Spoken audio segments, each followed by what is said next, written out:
Good morning, ladies and gentlemen, and welcome back to the Nebulous Void. We are going to be doing a diorama today. I'm not doing a tutorial, I'm not doing something special, I just want to have a nice chill day in Planet Zoo. I hope y'all are down for that. So, I don't really know where we're going to go with this, but I have some rough ideas for right now. So I'm going to go ahead and make a nice big 100 by 50 hemisphere. And I think this is what we're going to start off with for our diorama today. The next thing is I want to figure out which animal we're going to do, and I like the idea of building for some kind of cat. Thinking maybe either like a tiger or maybe like a snow leopard or something like that. Just something nice and not simple, but you know, not so out of my comfort range that I have no idea what we're looking at. So let's see here. Let's filter by... We're in the taiga for this one, so let's see what we can get for taiga animals. Hill Radners. I still need a build for them. Siberian tiger, snow leopard. And it looks like those are really R2 cats unless we want to go outside the palette a little bit. Oh, and more leopards. But I build for them a lot. You know what? It's been several years since I've built for my favorite cat. I'm gonna do that real quick. Yeah, so I think we're gonna do snow leopards today. So, we really need only, like, one or two. And for this case, I think I'm just gonna do the one. They need 705 meters of land requirement. I'm not too worried about them jumping off because they're smart enough not to jump off into the void. So we don't really need to, like, bar them in or anything. And, there's not really any social rules we really need to worry about since we're just going to have the one. So... I think let's start by carving this, right? First off, we have this nice little shape. I kind of want to make it a bowl. So let's make this nice and big. Let's figure out where our bottom boundary is going to be. That's a pretty good height differential. That's a little extreme, but maybe we can work with it. And then let's lower this down a little bit. Maybe not to a 10, maybe to like a 14. Yeah, that's probably good. And you know those like clay asymmetrical bowls? I'm kind of thinking about like one of those, where it's not practical, it's a decorative piece. But like that shape, I think might work really nicely. So let's see here, this will be kind of the bottom of our bowl, I think, right through here. So let's smooth out the bounding box. Give it just a nice shape. Smooth it out a little bit. And we can always lower our intensity, that'll help too. And then let's do the same to this side. So I'm coming in today with not much in regards of a plan, as you can probably tell by what we're doing here. I do enjoy building the occasional diorama. Most of the time I don't talk through them. I've historically built them as like speed builds, and then just sort of throwing them onto the channel when we have kind of a quiet space. In this case, I really do actually just want to build a diorama for the channel. And just sort of, I don't know, just have a nice quiet day. It's been, there's always something happening over here, right? So it's always kind of busy and a lot to do and people coming through, and I've got relatives who have been out of country who are coming home, and they're going to bring a whole bunch of pictures and samples and all kinds of cool stuff that I'm really looking forward to, because it's going to help with some of our builds, I think. So I'm pretty excited about that. So kind of just prepping for it. I like the idea that there's kind of a gorge through here, actually. Let me lower it down a little bit. And maybe we pull this and extract it quite a bit. Because, like, we're not building a ceramic bowl, we're building a habitat. So maybe something like that could be really nice. And then we'll just smooth this out, make it nice and, well, not even, but, like, more even than it would have been. Yeah, like that. Keep these steep cliffs through here. I like that quite a lot. Yeah, now let's test our water levels. So there's some water, but we can't go any higher than that. I kind of like that. I kind of like that. Now we could leave this as a lake. Could do like a caldera kind of situation. That might be really pretty. Maybe something a little bit volcanic? How do we feel about volcanic? I kind of like it.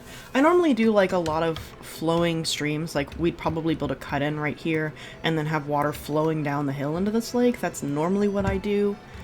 But I kind of like the idea that there's like a hot seam underneath this that is bubbling up, and that's what we're seeing instead. So maybe let's play with that. Let's see here, painting. We're gonna need some rock. For sure. Yeah. And hot springs are normally... watercolor. They're normally kind of like a little bit green-ish. Maybe not that green. Not like algae. Not sickly. But they do have kind of a vibrancy to them. I mean, that's a little bit closer, I think. And then obviously we gotta have our bubbles and we gotta have our mist. Yeah, like that. Let's go ahead and splotch the terrain a little bit. In fact, let's just go ahead and do auto paint because it helps me see our levels. One of the really nice things about doing something like auto paint is that smooth, what its goal is to try and, well, not just smooth, but smooth to a point where you no longer have this rock boundary and you're left with grass instead. So by the time that you get to the point where you have grass, what it means is that most of your animals are going to be able to walk up it with pretty much like very little trouble. And that is potentially very useful, especially for like, you know, your hoof stock and things like that. Your cats don't care. They're just going to jump wherever they want to be. Same with like some of the goats and ibexes and a lot of your climbers. Like they'll just figure it out. But like using the smooth tool in conjunction with the auto painter can tell you about the traversability of your space. And then you go back in and you fix it with the right colors. And that can really, really help, quite frankly. But for my particular case, what I really want to know is like, where am I going to be placing my rocks, and then rebinding with like a little bit of dirt, and then like selling the idea of like certain regions. So we'll be doing something like that. So I think for this build, I don't want to build human structures. I don't want this to be a habitated place. So in order to give structure, we're really going to have to focus on our rocks and our color and our trees. So I do want something like a little, like I want kind of tiers through here. So let me go ahead and start placing those in, and then we will smooth out. And again, the smooth tool just wants to get something to the point where like an animal could traverse it. Yeah. I'll go back to our auto paint. And then when we go to do the steps through here, we'll focus on mostly our rock work and our plants. And then that way it'll make it look good. So let's start with that. Since we are doing more of a volcanic feeling, I want to work with this black set, this volcanic set. So this is mostly what we're going to be looking at, but there is another kind of idea that I want to work with for basalt. So part of it is going to be these pillars. Let's go ahead and pull this up, stand it on its end. It'd be great if I remembered to turn on my auto rotation. Or my, not my auto rotation. Angle snaps. So these are going to be really cool for pillars. What they're not going to be interesting for is going to be the tops of the basalt pillars or anything like that. We also have this longer one, which I'm also going to pull. And I'm pretty sure that these are well, no, actually, they may be separate models. I was thinking that these were just these extruded, but no, they're not. How fascinating. So let's go back into nature. Let's get rid of this filter. And what I want is this right here, this faux block. I'm going to rotate it on angles. So we get something like this. Let's merge them together and go ahead and color match. Yeah, we're right on the money with that. It's a little bit, I think these are warmer tone and I used a cooler tone for this. That's easy enough to change. And just pull it down into the reds. Yeah, like that. That's fine. I mean, there's a slight bit of color difference in the hue, but honestly, like, you have to be looking for it. I think it's gonna be fine. And then from here, so we can make these kind of tile situations, something like that. Could probably put them closer together, I think. We don't really need them super defined on the tops. Just enough. But it gives us these nice little, like, basalt columns that I think are going to look really, really good once we start to layer them up. I really wish that we had more sort of, like, hard geometric rocks like that. Like, all of these have some kind of, like, angles and shapes and all that kind of stuff, but I'm talking, like, these really, like, well-defined. Because they do appear a lot in nature, you know? But unfortunately, like, most of our rocks are designed to brick together, not to stand out on their own. So you don't really get that. It's fine, but it does make building non-organic rock structures kind of frustrating. And non-organic rock structures are pretty normal in nature. So I think that's gonna be fine. I think next, let's go ahead and define our flats. And we are not looking to follow the terrain here. Like, it's a nice little guideline. But we don't necessarily care too much about adhering to it. Build up these little plates. Okay, I think that's a good enough piece to start on. We'll deal with this mountain in a little while. This just tells me the shape of my valley. And then that way I know when I go to define it what I'm looking for. Let's go ahead and get out our little basalt things. I'm going to put a sample one over there, merge these four together. And then I'm just going to come along these edges here, start to define them with the columns where I want them to be basalt. And the nice thing is that they are designed to just grid together. We don't want it perfect. I think that is going to be good. So now, since these basalt columns are designed to go all the way to the ground, I'm going to merge each of these layers together, and then that way I can just drop them straight into wherever they need to be. There we are. And there is one thing I want to try. So this giant block right here, what it does have are these sharp edges right here. So in theory, if I get my angle right,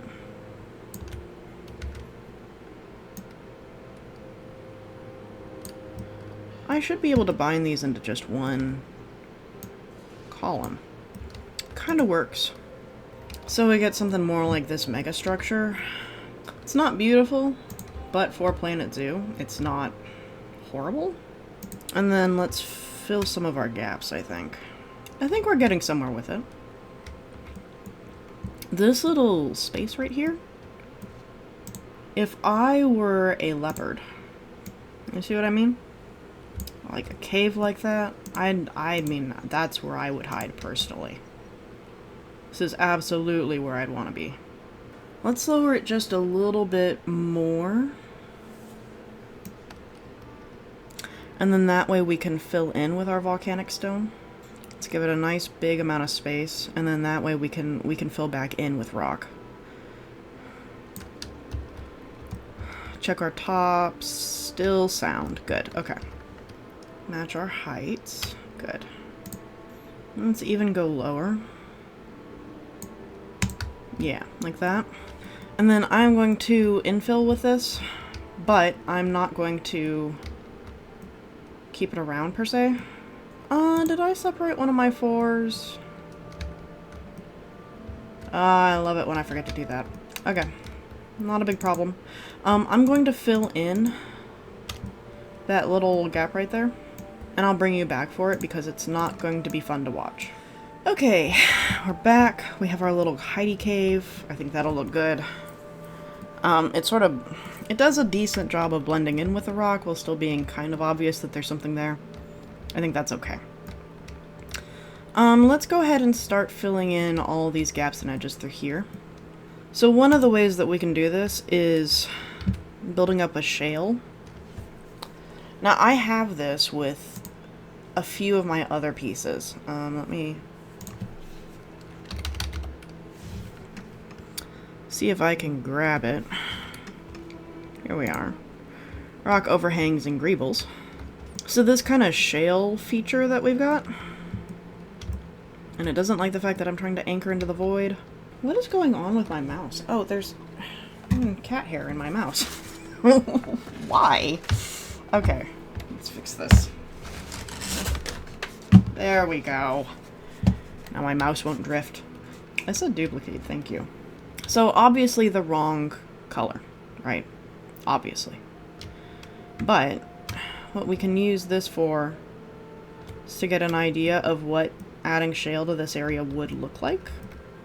It could be interesting, especially like up here.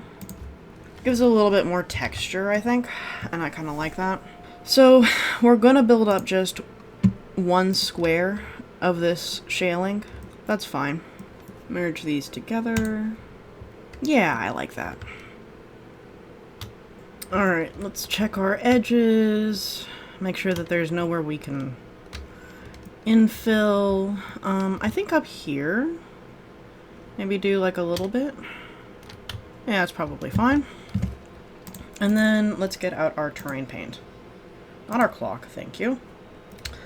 This cliff up here. Yeah, I think we can shale this. Yeah, I think that's a pretty interesting structure. It's got a lot of, yeah. I think that there are some things that are, like, clearly missing, though.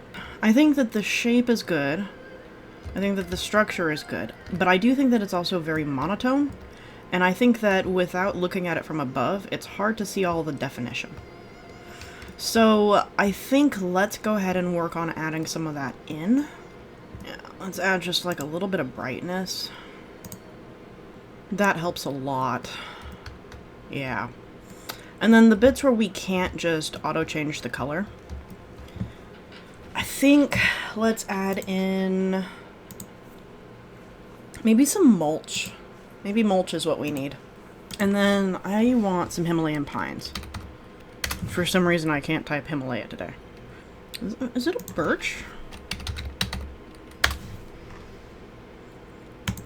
Yeah, here we go. That does too much. I think that does the right amount. Yeah, something like that. Let's get smaller as we go up. I like that. I like that a lot. And let's see what we can do for some scrub. Let's filter into bushes. Yeah, just to break up the horizon line a little bit on these. That's looking a lot better. I like that. We're getting somewhere with that. Let's think about adding some reeds as well. Oh, could do these saltworts. Yeah, I think just a little bit of saltwort to add to... Since our shadows are skewing very purple right now, and having the saltwort kind of helps to blend these together a little bit, like accent the shadow.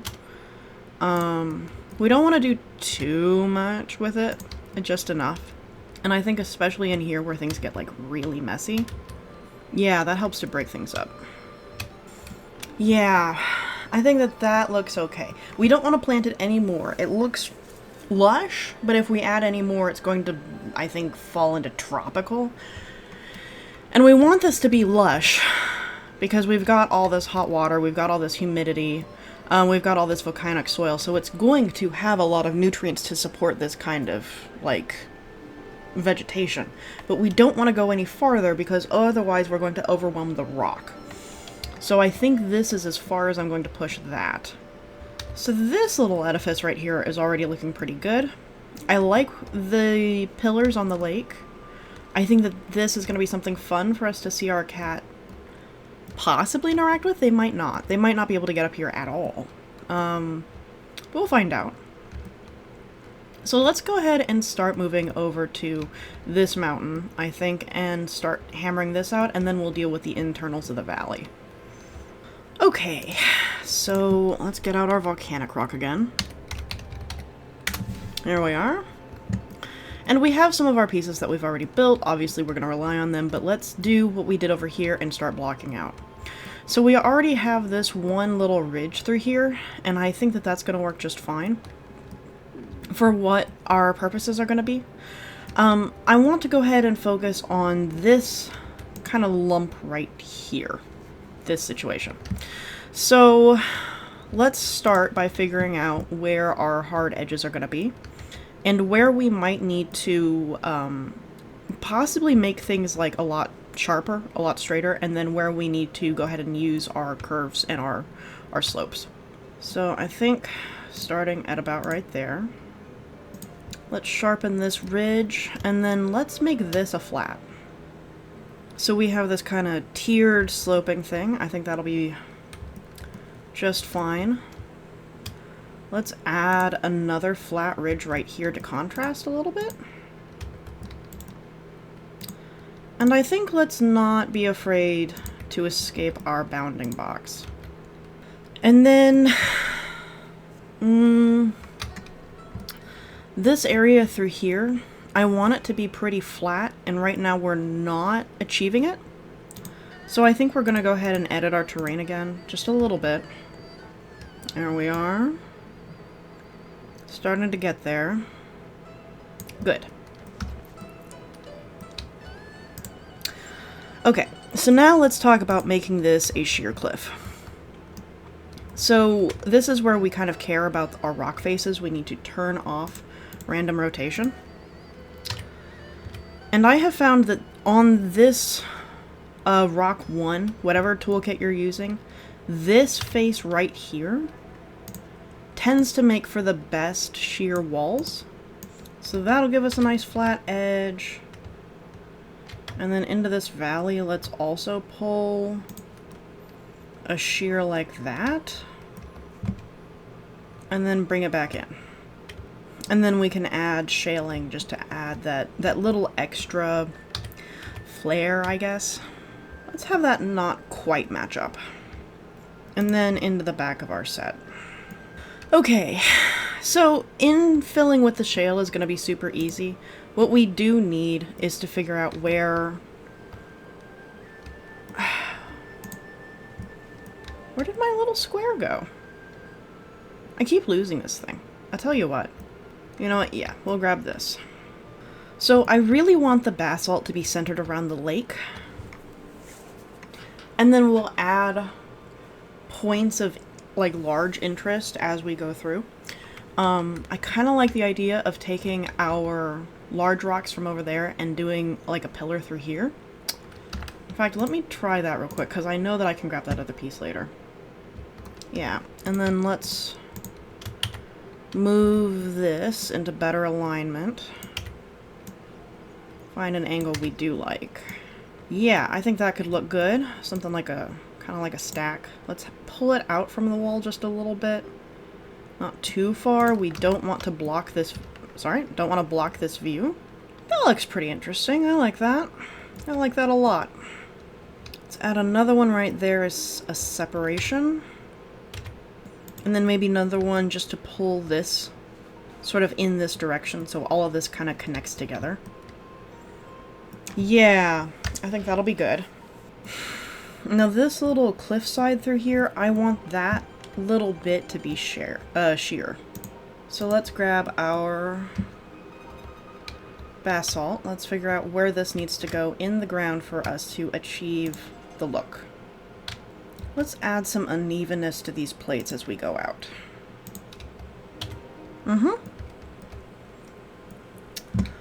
Looking better, looking better.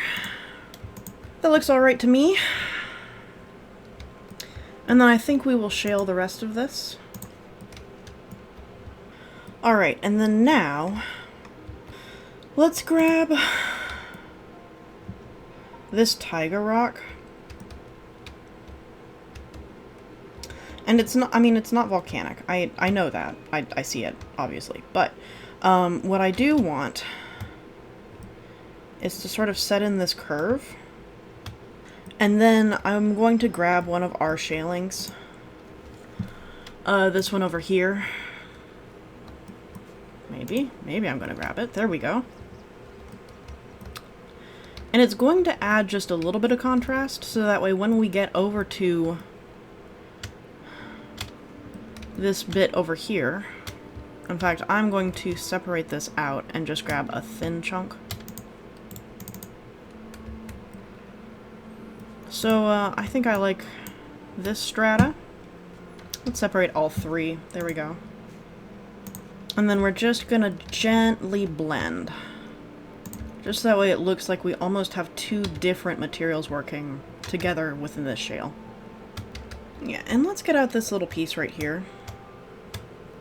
Just to deal with some of our gaps. Some of the artifacts and oddities and all that kind of stuff. Much better. So we don't have the top of this ironed out yet. That I'm going to deal with in a second. What I do want to think about is, so this whole front rim right here, this in theory needs to continue on into some other chunk of landscape. What exactly that is, I don't know. So with that being the case, we should go ahead and figure out how we're going to frame it. Because yeah, in theory, a diorama has one direction or two directions that you want to view it from. But ideally, we want to have multiple angles where this all still looks good, right? Like this is the picturesque point, but everything else could theoretically be going somewhere, you know, like we've cut a chunk out of the land. So that being the case, I really want to deal with this front edge and not turn it into like, we're going to build a whole zoo out here, but just enough to make it feel polished. So I think the best way that we're going to be able to do that is let's start with our shores and figure out how to work our way out. I also like the idea that maybe this is a flat and this is uneven with this section of terrain. So let's get out our flattened foundation. Let's find a good spot. Right here is probably good. Let's get out the chunky boy. So that's gonna go out like this. And then this one, yeah, we can have this sort of softer edge to the water, I think. And then blend into a harsher edge, like so. We're gonna pull our terrain just a little bit. Blend that back in. There we are. So now we have this kind of valley that would go out this direction. Yeah, that just helps to frame a little bit, draws you towards this. This acts as a frame for this sort of central area. And then let's move all our bits and bobs. I'm just going to put you over here to this mountain we're not working on. And now we have this whole broad area that we can work with. So if this is going to be our primary view, I don't want this to completely break up our sightline, but I do feel like we need some kind of height leveler. So let's talk about our pillar. Yeah, that feels a little bit better for the framing. So when I take this screenshot, this is probably the view you're going to be seeing. Even so, let's try and make, like, this a view. And then that way we can work on this little ledge right here. There we are. Split selection. Let's move you to our collection. There we are. And now we've got more of these, like, little smokestacks almost. It feels harsh, it feels rugged, but it does now feel like there's enough rocks there to be, like, part of the scene. Alright, so we have some foliage picked out. I might add some grasses as well. But we're mostly going to be working with these Nitarias, wattles, a little bit of crimson turkey, and saltwort, and then of course our creosotes. So let's go ahead, and I think let's deal with the creosotes first, since they're kind of a statement piece. Let's find some good places to add these. That's plenty. Alright, and then we will use our Nitarias as sort of a dead bush slash brush fill-in. And let's get some of this common saltwort.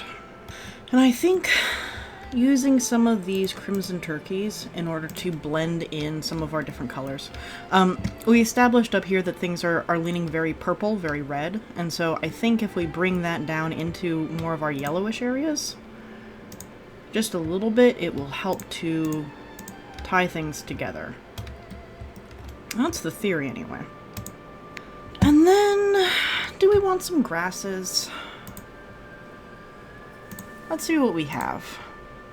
I think that's nicely done up. And then next, let's go back into our volcanic stuff, and let's not just have these pillars. Let's go ahead and think about maybe adding in some rocks and boulders and things. Let's get rid of a line of surface. Don't need that. Yeah, I think that looks pretty good. It's very lush. Like, there's basically nothing left of the base model. It's pretty much covered in foliage, but I think that's okay. But it does tie in nicely. It gives us this nice little sweep through here. So I think that works. I like that. I think it stays. Alright, so with this half of the island as done as I really need it to be, let's go ahead and tackle this side. So I think one of the things that we can do is with this edge over here, I've kind of framed it out with these volcanic rocks just to make it feel like it ties in a little bit better to the base. So let's go ahead and on this side finish doing that. So that way we have these edges really well defined. I think that's good. Let's deal with just this little section. So I'm going to go ahead and smooth this out so that way we're working with short grass, and we can always transition it later.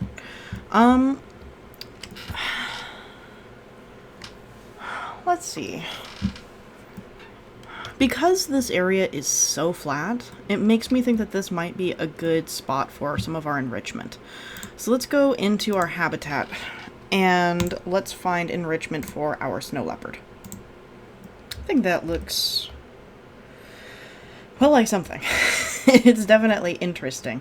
We're going to need to do a little bit more to sell it because normally you wouldn't have giant, massive, thin rocks like this sticking out of the ground. Let's turn our random rotation back on. Better. Yeah, those are now covered now. Okay, let's go get some more saltwort. Ooh, and maybe some salt cedar too. Pull kind of a similar trick to what we did on the other side over here. There we are, nice and brambly through this. And some of our flowers. Looks alright to me. Just a couple of awkward little trees, I think. Yeah.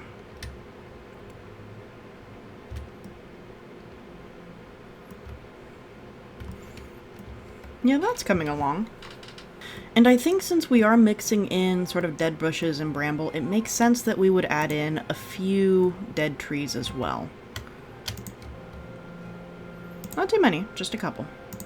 Yeah, that's looking a lot better. I do see this back little area, and it's pretty rough.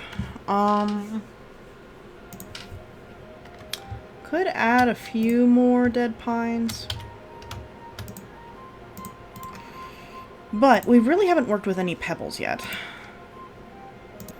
No. See, the thing I don't like about these aquatic faux rock trees is that they're just way too smooth. But I think we do have a couple of logs in here. There it is. The classic Planet Zoo log. And let's get some more bushes. Yeah, that looks good. Alright, for this front grassy area, I think we can add in a little bit more of our dry bushes. Just to add a little bit of texture. And then let's go get some grasses. I'm thinking probably deer and grass would be nice through here. Or, we could use this buffalo grass. Here we are, deer and grass. Or drin grass. I honestly don't know how you pronounce it. I've just been doing my best so far. That ties things together nicely. But I would like a little bit of sand. Just to come up this bank a little bit. Just Just a little bit of scrub. Although I do like the long grass right through here. This looks good. And that finishes off that area. Okay. And now the parts I've been avoiding. This top bit of the mountain and up through here, which we've done some decorating. But this is a snow leopard, and we have no snow. It's very lush. It's very summertime, and I like that. But snow leopards need a little bit of snow. Let's move these into our kit over here. So now, unfortunately, it is time to get out the coolers. I don't like working with the coolers because it makes the snow look a little bit splotchy. But unfortunately, we gotta do what we gotta do. Alright, let's wait for the temperature to cool down. And let's start painting some snow, and let's see where we wind up. I think we can work with that, because you've got all the greenery down here, and it kind of looks like the snow is thawing, so that, I think, is going to be just fine. So, let's go ahead and start decorating. So one of the things that we can do in order to give our snow a little bit of volume is to just pull out the snow blocks. And then I think especially down here where it's really dark, we should have it really pile up. Yeah. It's a little better. And let's get some trees. I think we're going to move away from the birch for this area. There we are. I love these bristlecone pines, but I find that I never have a good place to use them. I think let's just do some normal pines. And, of course, our salt cedars. I think we have some sagebrush over there. Yeah. I think that's probably all we need. And then let's work on this area just to get it a little bit unballed. I think buffalo grass is going to be plenty. And then maybe some of the other techniques that we use to make it look a little bit more alive. Let's turn off random rotation. I said turn that off. Oh, I see what it was. I turned off random rotation. I didn't turn off align to surface. There we go. And now, let's clean up these borders a little bit. Just because I don't really want rock poking grass poking through any of our rocks. Looks a little bit silly. That looks good. That actually looks fine. I think I got everything. It looks right, at the very least. Good. And then this pass through here that we've been politely ignoring. Not too much I want to do with it, but I do want to clean up these edges. Let's see what we can do there. That looks better. And that looks also a bit better. Oh, let's see what we can do as far as, like, dead stuff goes. Yeah, I think that looks alright. And then, instead of doing the rough rock, let's make this just a little bit more muddy. Yeah, like that. That looks good. There, and now it has the desired vibe, but it's also properly decorated per everything else we've done. Okay. So now that I think the habitat is basically where I want it as far as it being photogenic and all the bits and bobs being done, let's go ahead and add in our big cat. Okay, we have the cat. He is so tiny. And now let's figure out where can he move. Not very far as it turns out. There we go, he's figured it out. And he can get basically anywhere in the habitat, including on top of this pillar, surprisingly.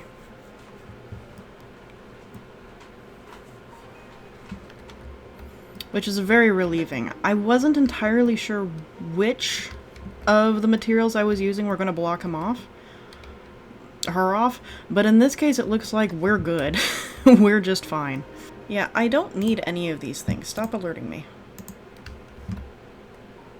That is one of the frustrating things about diorama mode that they forgot to change, is that you should be able to place animals as if they were, like, one of the item sets. Like, you should be able to just say, okay, I want a whatever this animal is, and then place it, and not need to do the whole trade center setup thing.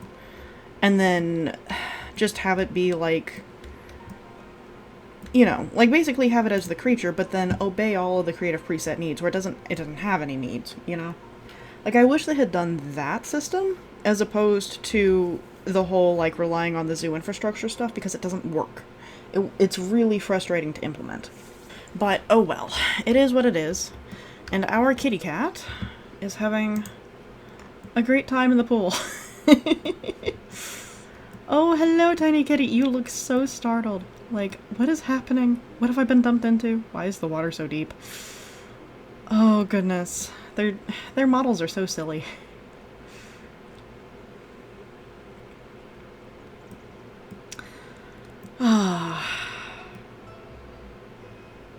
Does look refreshing, though. Oh, and I do want to check. She should be able to. Where did you go? Up the hill over here? And I've already lost her. Oh, there you are. Ollie, why would you do that? So she managed to get up into the tree. I wanted to check and see, can you use your little cave? Where did I put it? There it is. Yeah, you've got tons of cave space. Okay. This is dumb. I just have to say it. Anytime that the cats jump in this game, you all, if you've been on the internet long enough, have seen jump in the cack. Or the, like, I learned how to 3D render in order to make this dumb video, like that one. The animation that they do with Alduin to put him in the car. It reminds me of that. I don't know why. It is one of those things where, like, I was thinking about this earlier today. If we ever manage to get... Oh! And, I've seen my cat do that. If we ever manage to get full access to the dev kit, like, one of the things that I really hope we get is the ability to work on their animations. Because I think the Planet Zoo devs have done a pretty good job. But there's a couple of places, especially like with the jumping and things, where it just doesn't feel... It doesn't feel right. It doesn't feel like it was animated correctly. And I'd love to see those get a refurbishment. But I think that our snow leopard has wandered around the habitat long enough alone. And I wonder what other things we can put in here. Because otherwise, like, we just have the one cat and you barely notice it. I wouldn't mind seeing, like, Saiga, you know? So let's see if we can get some Saiga in here. Actually, you know what? Let's test with one Saiga. Our biggest one. I think you're our largest. And then we'll bring in the rest of the herd once we know what his traversability is like. Because I suspect he's not getting up here, you know? It is a lot more limited, but I think it's okay. I think let's plan on having a smaller herd than what I bought.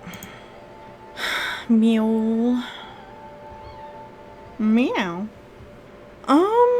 We could try for some taquines. I don't know what their traversability is going to be like. It might not be good either. But I've never really gotten to find out. So I've removed some of the bushes, and I'm hoping, yes, so this now allows them more surface space. So far right now, this entire section is only traversable by the cat. And I think that's okay. But let's go ahead and finish getting in the rest of our taquines. Now that we have a little bit more room for the hoof stock to move into. As far as hoof stock goes, the taquines are actually pretty cool. There's a lot of these animals that I've never gotten to work with, and these are one of them. So we have our snow leopard, Saiga, taquine. Is there anything else that we want to bring in? Cranes might be nice. Yeah, I think let's bring in some cranes. Alright, and let's go check up on our snow leopard. Alright, let's see what it is. Yeah, it's the saltwort that he's not traversing. So it looks like the saltwort is causing a lot of problems in this habitat. And knowing that I can just hit an undo button, I'm going to do something a little bit drastic. Where is it? Where is it? And just removing the saltwort has added a lot of traversability. But I think we can make it up with the Nitarias. They seem to be okay with those. Yeah, removing the saltwort seems to have helped a lot. We'll go ahead and fill back in with the Nitarias, simply because we want that kind of pop of color. But we don't want the issues that it was bringing in. And then I think the mist is just a little bit too excessive. We do want mist, but maybe not an aggressive amount. Let's go ahead and turn it down to like a 0.5 and see where that lands us. Yeah, that still gives the effect, but it's a little bit more manageable. Good. Well, I think that we are done building up the habitat. We've got all of our animals in, we've got everything looking nice, we've problem solved as much as we can. This whole ridge is just going to be for our cat, because there's no doing anything about it, but everybody else seems okay. So, let's go ahead, sit down, and enjoy a little bit.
Alrighty, well I think that's going to wrap it up for today's episode. Thank you so much for joining me. I hope that you've liked this build. I'm going to go ahead and try and put it on the workshop in case you want to download it for yourself. Rip any of the blueprints, any of the rock work, any of that kind of stuff. You're more than welcome to. Yeah, so next week, hopefully we'll be back to something more, I don't know, a little bit more normal for this channel, but, you know, who knows. Maybe it'll be another diorama. Honestly, I've given up on planning, so yeah, anyway, hope you all have a wonderful week, and I will see you next time.